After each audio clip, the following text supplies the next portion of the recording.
అందరికీ నమస్కారం. ముత్యాల్లాంటి మాటలు చెప్తుంటే ఎవరైనా సరే వింటూ కూర్చోవాల్సిందే. అలాంటి అందమైన సరళమైన మాటలు మాట్లాడాలన్నా, అదుపులో ఉంచుకోవాలి అన్నా ఎంతో నియంత్రణ అంటే సెల్ఫ్ కంట్రోల్ కావాలి కదా. మాటలు మన దగ్గర ఫ్రీగా దొరికే ఆయుధాలు. అలాంటి వాటిని సరిగ్గా వాడితేనే రక్షిస్తాయి. ఆవేశపడితే ప్రాణం మీదకి తీసుకొని వస్తాయి. అందుకే అంటారు, నోరు జారితే నూరేళ్ల నష్టమని.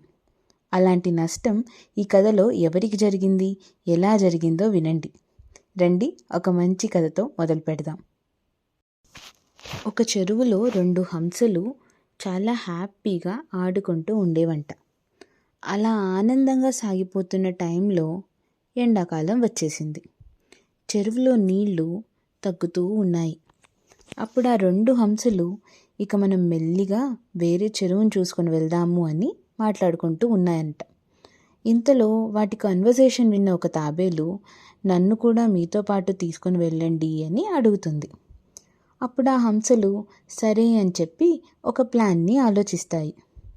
అదేంటి అంటే, ఒక కర్రని సహాయంగా తీసుకొని 2 వైపులా పట్టుకుంటే కర్ర మధ్యలో తాబేల్ని పట్టుకోమని చెప్తాయి. ఇలా అవి ఆకాశంలో ఎగురుతూ తాబేల్ని తీసుకొని వెళ్దాము అని అనుకుంటాయి.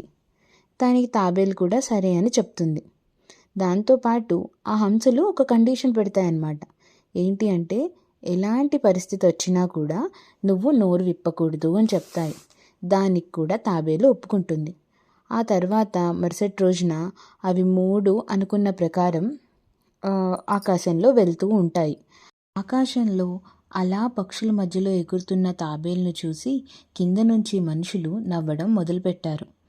అది చూసి కోపం తెచ్చుకున్న తాబేలు అసహనంతో, వీరికి నా గురించి తెలియాలి, మేమెక్కడికి వెళ్తున్నామో తెలియాలి అని చెప్పడానికి నోరు తెరిచింది. ఇంకేముంది, పైనుంచి కింద పడిపోయింది. తన ప్రాణాల మీదకు తెచ్చుకుంది.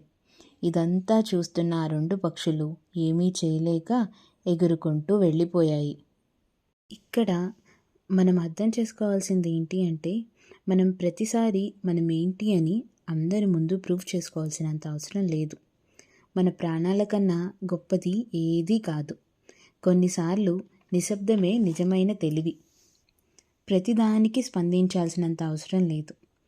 మాట్లాడకపోవడమే కొన్నిసార్లు బలమైన నిర్ణయం. మాట ఎంత జాగ్రత్తగా వాడితే అంత రక్షణ వస్తుంది. ఇదే మనకు హంస తాబేలు కథ చెప్పే నిజం. కథకు వేలాయరా. మళ్ళీ మంచి కథతో కలుసుకుందాం. Thank you.